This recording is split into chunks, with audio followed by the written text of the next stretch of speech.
me, you know what, Rahana, if things don't work out the way that they planned, we won't let go of you. We will get you through through to the end. So don't worry.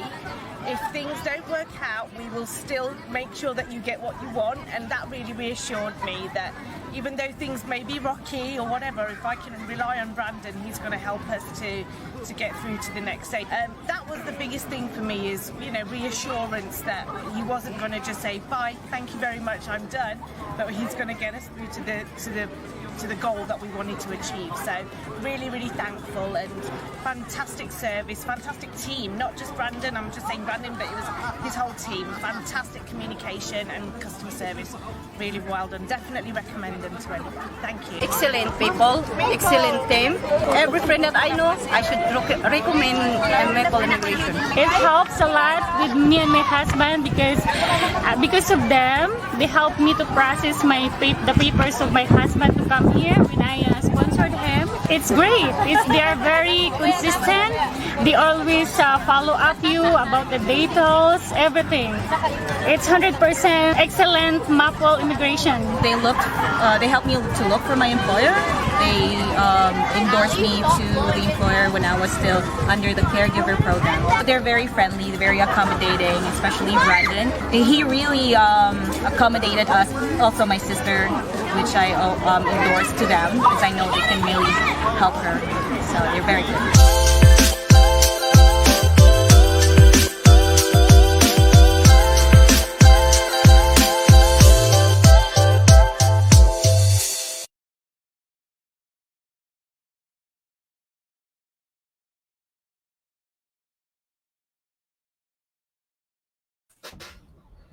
Okay, good morning, everyone. So we're live here today at Facebook. And before anything else, my name is Sean Micah Bolaño, and I'm the Client Service Specialist of Maple Visa Services. And today is Friday, it's Blessed Friday. So today we're going to be joined by our in-house immigration consultant, Sir Brandon Miller, and he will discuss to you guys about the importance of choosing the right program to study in Canada. So I hope you stay tuned, and please like and follow us on our Facebook page, and don't forget to also share our live webinar today. And if you have any questions, you can put them in the comment section, and we will go over it later on after the presentation. Okay. Hi, sir. Good morning. Hey, Sean. How are you? Yeah, I'm doing fine and really well. Cool. So listen, we got to dive in here, buddy, because we got some good information to tell everybody. And, I just want to kind of dive in. Is that okay? Because we've got a limited amount of time. Are we good? Yes, go ahead. Amazing. Okay. Hey, everybody. My name is Brandon Miller, and I'm going to be talking about 5 things that you need to know to choose a program, because these are some of the biggest misconceptions that we have. Now, listen, this is live, and we can see your comments. So please put your comments in there. And I'm going to go through the presentation as quickly as I can. But if you have any questions, we'll certainly save a little bit of time to answer those. All right. But you got to put them in so we know. So don't be shy, and hopefully we can dive into those. All right. So let's dive into this. Whoa. How's that? That's a little better, I think. All right. So let's dive in. So my name's Brandon Miller, and we operate a service called Maple Immigration Service. We're located in Toronto, Canada. And the service itself has been in operation for almost 10 years, actually over 10 years. What am I saying? Almost. We work predominantly in economic immigration. We have a pretty interesting and comprehensive process that we work through. And that actually is kind of the secret sauce to our success for our clients.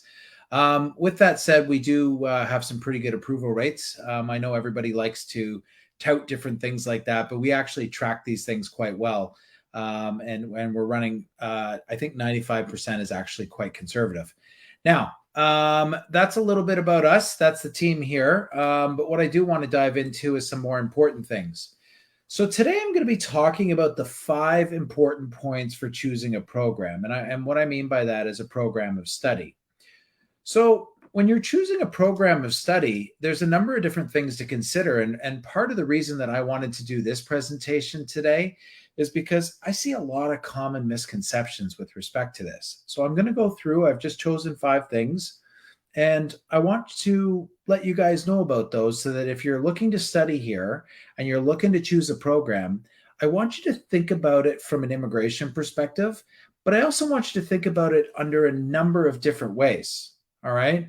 So the first thing is that, and I'm going to tell you what those ways are after I go through my 5 points here. But the first thing is that you got to choose a program based on either your past education experience, previous current work experience, or your training. Okay, but there is an exception to that, and I'm going to get into that in a sec. You need to be able to explain to the visa officer why you chose that program. That actually should be in bold, and that's actually the most important point, because everything's about context, and you're going to have to actually explain the context of what you want to do.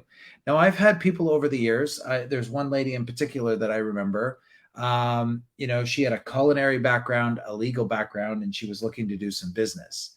And I was like, wow, that's pretty varied. Can you please explain that to me? She explained exactly why she wanted that program and why she had taken those other programs of study and why they were interesting and why they were interesting to her and also to her future. So it's basically about the justification of your study plan. And the study plan or the statement of purpose is actually a very important document. I think it's actually one of the more important documents of the application. And the reason is that it actually lays out and articulates exactly what you want to do and why you're coming to study. All right. It's also an opportunity for you to explain not only this stuff, but explain some of the things that are the research that you've put into it and things like that. So the trick is that everything just needs to make sense. All right. So if you're going to choose a program, make sure that it makes sense, either from where you've been or where you want to go. Okay. And you definitely don't want to replicate something that you've already done. That's a definite thing. Okay. Now, number two, choose a school with a DLI. Choose a school, obviously, that has to be a DLI that is postgraduate work permit eligible. If no PGWP, right, at least you're aware of it and you need to make a plan. So if we ever talk one-on-one and we hop on a call or something, and one of the first things I always ask people is I'm like, why do you want to come to Canada? What's your motivation? And, a lot of people have basically the same answer, but I had a guy today, he was from Brazil, and I kept asking him the question. I might ask him two or three, 4 times. And I finally said to him, I said, listen, you're telling me all of these reasons, but I don't think you're actually very clear. And the reason that I think it all fits together, whether you want to come here as a student or you want to go study or whatever you want to do, it all fits together quite well, right? You have to have your plan. And please do not plan to the next step. You have to look at the whole plan of where you're actually going to be here. Okay. So, I have other people that are coming to schools and they know that they can't get a postgraduate work permit. That's fine, because they have other ways that they're going to either leverage that to stay here or they're doing it for another reason. Okay. But at least they're aware. I've seen people over the years. I remember many years back when I was speaking on a panel with IRCC, and I had there were 2 people from IRCC that were processing the study permits, right? And I remember speaking to them and saying, why can't you guys just let people know which ones are postgraduate work permit eligible and not? And then that column came out. So guys, here's a little tip if you're looking at that. Look at the schools do the look at the DLI itself, like say DLI schools, IRCC, and you'll get a list, and then you can search it. And in the last column, it'll tell you if they can offer a post-grad work permit or not. Okay. Some schools might not, but that's okay. If you have access to something else, or you need just that experience to be able to launch yourself into something else, that's fine. Everybody's plan's different, but make sure you have a plan. Okay. So I think number one, if I was to sum that up, make sure you can give the context. Number two, have a plan. And I'm going to talk about that a little later because I love talking about that. Number three, now this is actually closely related to number two, the advantages and disadvantages of a school with a PGWP, a postgraduate work permit, and no postgraduate work permit. Know your personal and professional goals. Okay. So again, you really have to understand the advantages and disadvantages of both, right? And, you know, I'm not going to get into all of that right now with you because, again, just with the time, and I want to leave that if you have any questions or anything. And again, I know that there's some people watching here, and a lot of times people are shy to throw their stuff in, but ask a question or even just give me a shout out to say hello. I'd really appreciate it. All right. But you should know your plan. You should know your personal and professional goals, and make sure you know the advantages and disadvantages of what you're going to do with that. Okay. Let's move on to number four. Okay, this is it works by itself. This is a big one. Why studying in Canada is the best first step amongst professionals when applying for express entry. Okay. Reasons: you can up your points. Okay, you can gain your points. I'm just going to read these off and then I'm going to talk about it. Okay, and we had there was a lot of stuff that we had to fit in there. Okay, you can up your points. You can gain points by gaining Canadian education, 1 year Canadian work experience. And if the points are still low, you can get a job offer and up your points. Now, there's a lot of information in there. Let me just unpack that for you. So firstly, if you're coming as a student, the rise of students in Canada has been almost by design. And there's a number of different opinions on that. Personally, I think there's a lot of people that are coming here as students that may or may not understand exactly the challenges that are ahead of them because they have no plan. And really, they're thinking along the lines of actually getting here, going to school, getting a PGWP, applying for CEC, and then getting their PR. Okay. That was a pathway that was very popular, I'd say, before the pandemic, but now the pandemic has changed everything.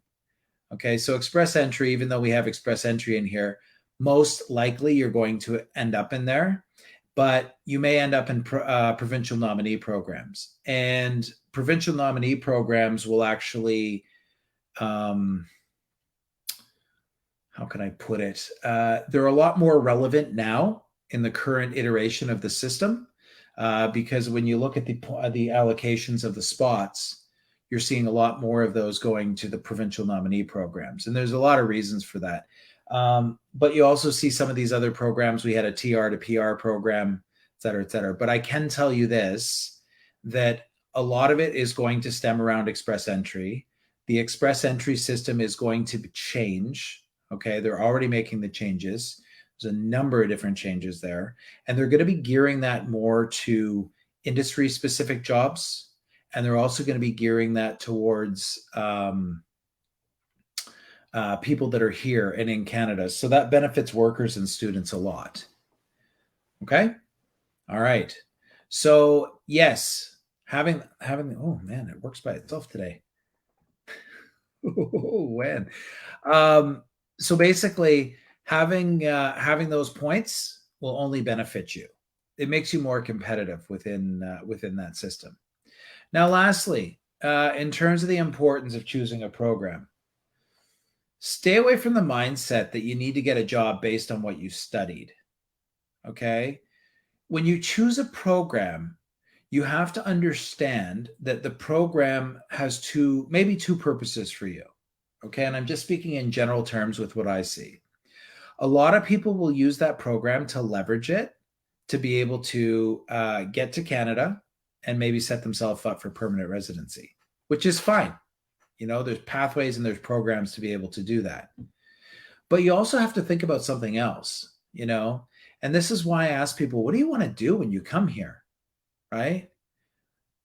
You know, anybody who watches this or who's watching this right now, I can ask you a question. Do you want to come to Canada and not do well? Right? The answer is everybody's going to say, no, of course I want to do well. Right? So you also might want to think about choosing a program that's going to set you up for that. Okay.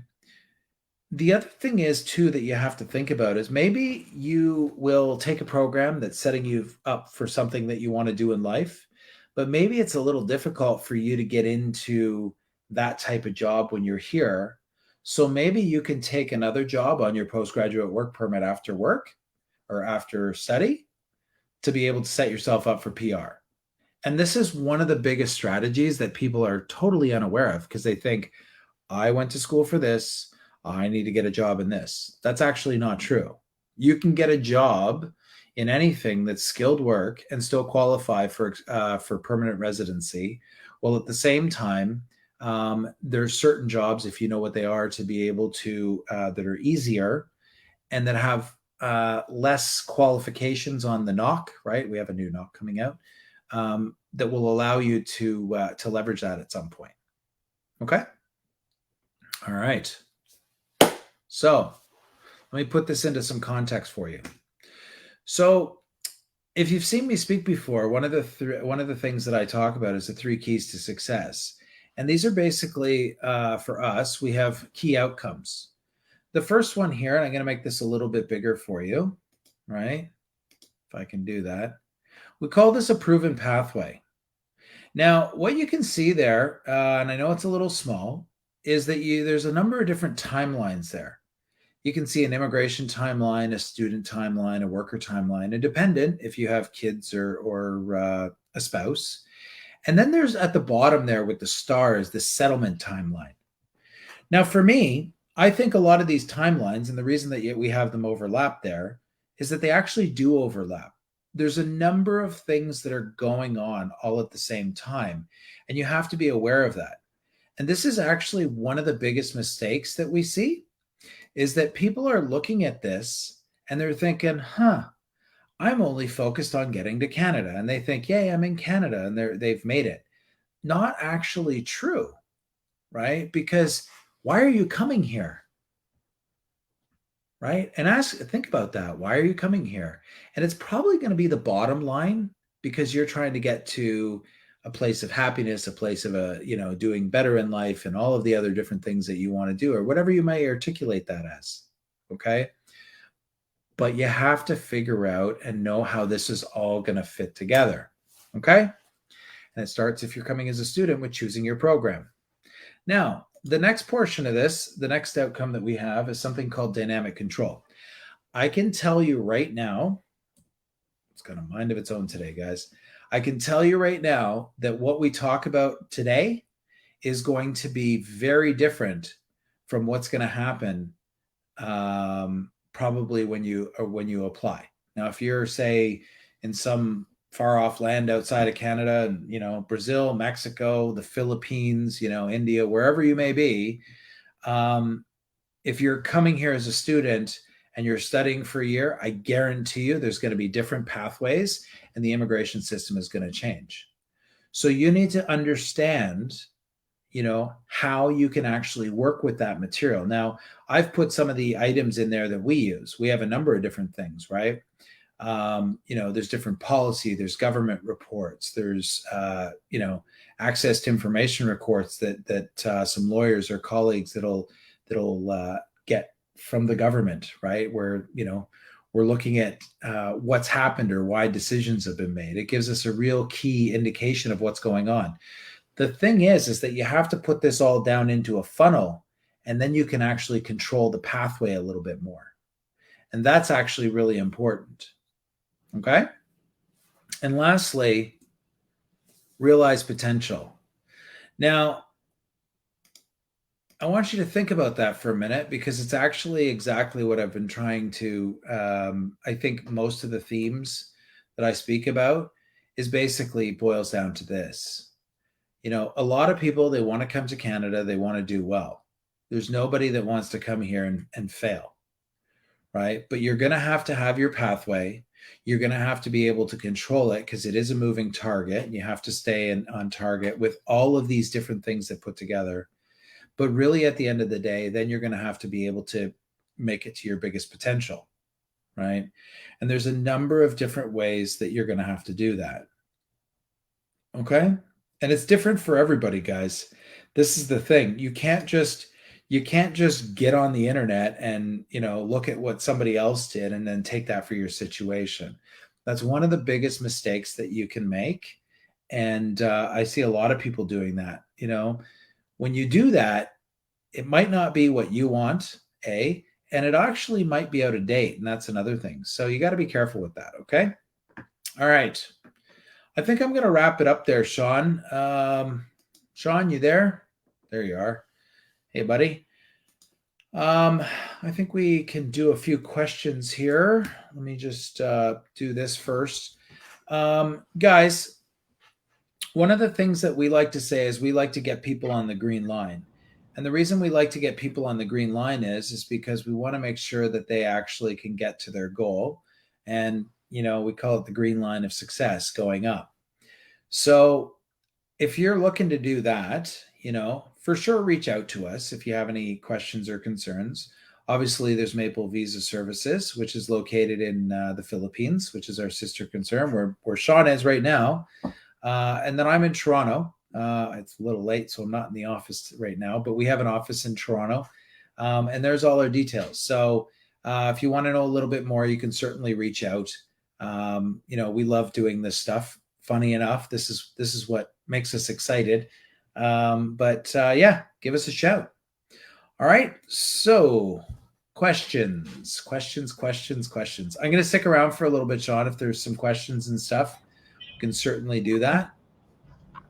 Right. Just gonna have to remind them, sir, that for those who just tuned in, or for those of you guys who missed the live webinar, so they can watch the replay. We post replays after our live webinar, so you won't miss out any important details about Sir Brandon's discussion. And okay, so guys, you can now ask your questions for Sir Brandon, and he will be more than happy to answer them. Okay, so did you have any questions that were submitted, Sean, or no? Not so far, sir. There you go. We have here Mitch Roldan, so she's typing her question because she says, "I have a question." So, okay, let's wait for her question, sir. If it's okay.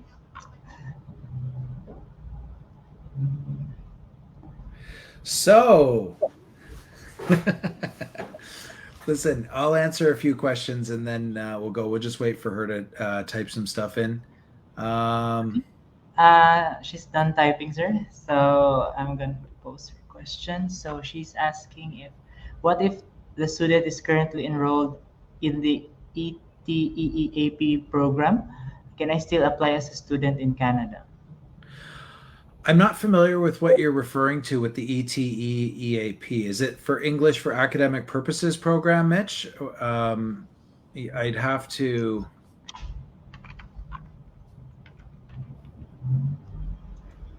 Expanded Tertiary Education Equivalency and Accreditation Program. I'm not familiar with that, Mitch. I'm sorry. Can you expand on that a little bit more?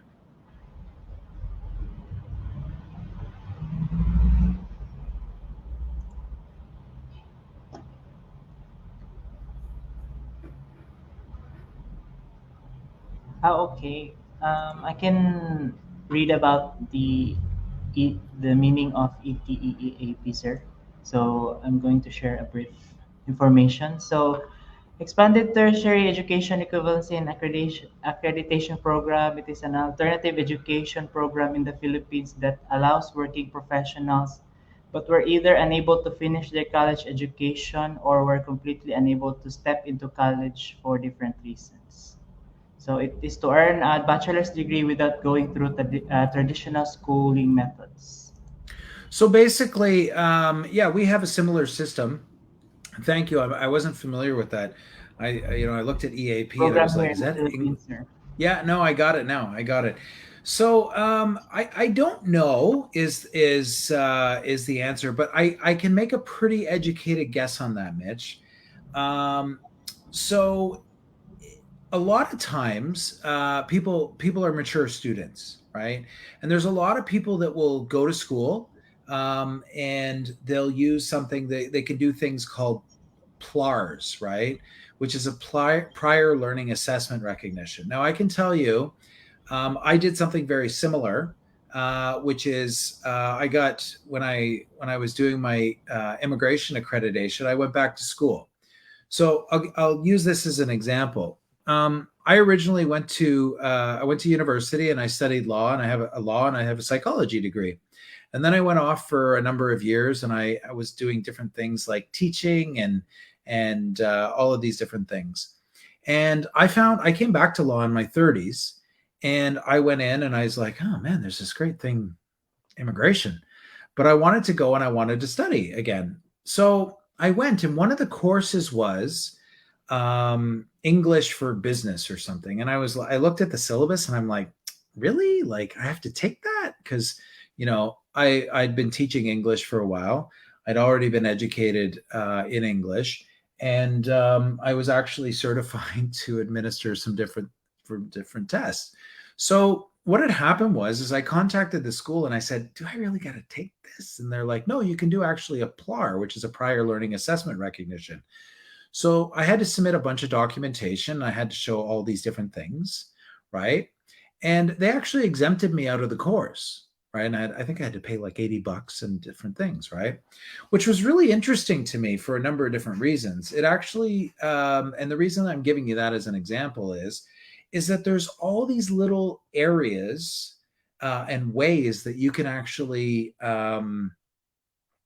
you know, uh, deal with your admissions into school, for instance. So, for instance, mature students, you can certainly use work experience as something that you can put on an application, et cetera, et cetera. So, while I'm not familiar with that type of program, what I can tell you is that you'd be surprised with some of the schools where you can work with the school and you can say, hey, listen, I want to do this program and I have this life experience.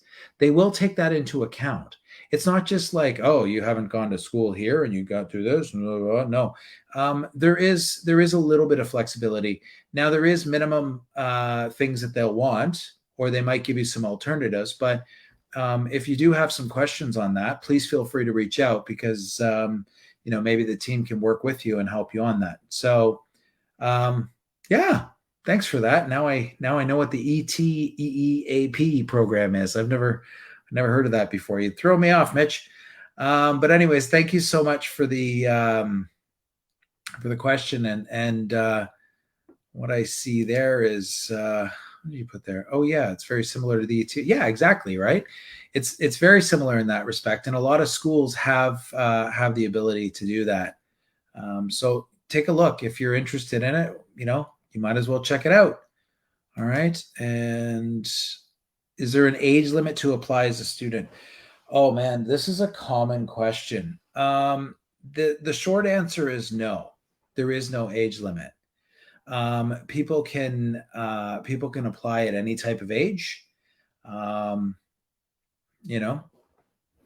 It's all good. We've had students in their 50s and even 60s. I know somebody that had even older students to do that. So yeah, no, that's fine. Totally fine. Okay. Sean, if there's one more question, I'll take it because we're going to wrap up here soon, buddy. But if there isn't, then we'll wrap it up. If there is, then we'll call it a day. What do you say, buddy? Okay. So I think Um, we can wrap it up for today, sir. Uh, is it okay? Sean, it's your webinar, buddy. If you want to wrap it up, let's wrap it up, bud. Okay. So for the questions, I think Ma'am Mitch has follow up. Can we take two more, sir? Let's take two Okay. more, Sean. Okay. So this is from Justine Janelle Samban Batonghinog, sir. Sir, good morning. What province and school can you suggest for an agriculture student? What type of agriculture would you want to do? That's the first. So, do you want to come to Canada and study agriculture, or do you want to? Are you an agriculture student in the Philippines that wants to come to Canada to study something else? So, I'm not sure if you can just put something in there, Justine. That would be very helpful because there's two ways to answer that. And while you're typing that, I'm going to tell you something that's cool. I don't know if you guys saw. Did you see this Filipino lady has a farm here in Canada? Have you seen that? She's got YouTube videos. You should check that out. It's pretty cool. She's doing some farming here. Actually, So I personally know Ma'am Justin, sir. So she's study. I mean, she's specializing in animal science or livestock. okay. So I'll answer the question both ways then, Justine. So if you want to come here and study agriculture in Canada, it depends on what type of agriculture you want to study. Obviously, one of the schools, I'm in Toronto, one of the schools that's close to here, we have the University of Guelph. That's known for its agriculture program. But again, you might want to look to some other places in Saskatchewan or Manitoba, or even Alberta. There's different agricultural programs out there because there's a lot more farming that goes on out there, but probably different types of farming as well. So again, you'd have to know a little bit more about what type of farming you want to look at if that was your question. If you're an agriculture student in the Philippines, which I believe you are, and you want to study something else that's here, you can actually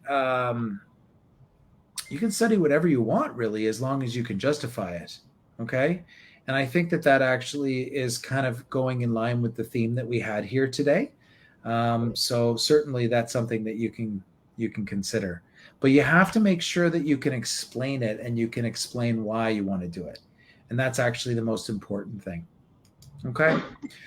I think on that note, Sean, I think we're going to wrap it up, buddy. What do you say? Okay, guys. I'm sorry. So we just go beyond past 30 minutes. So but don't worry, guys. You can always contact us. So we have our information on the below on the ticker. So and you can always contact us since our office is here in CDO. So okay. So thank you, Sir Brandon, for sharing. Thanks, Sean. Very helpful advice for helping our viewers to choose the right program to study in Canada. And so, guys, don't worry, we're going to post the replay after the live webinar. So don't forget to follow and like our Facebook page and all of our social media pages. So Maple Visa Services and Maple Immigration Services. Okay, so have a nice day, everyone, and happy Friday. Okay. Cool. Thanks, Sean. Bye. Bye, everyone.